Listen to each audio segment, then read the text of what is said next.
Welcome back. Now also within our inbox, we have the confirmation email for us to be added to the mailing list as the individual that we set up.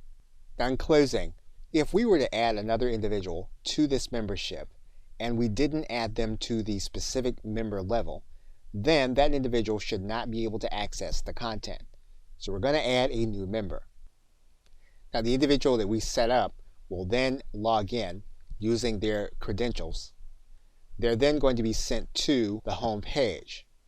Now what we're going to do now is we're now going to place in the URL for the member page so that we can test to see if this individual will be able to access the member page. So what we're going to do is we're going to copy that URL and paste it in. We're then going to click enter. And then you'll see here that what we're getting is the error message. It says we don't have the correct privileges to access the content.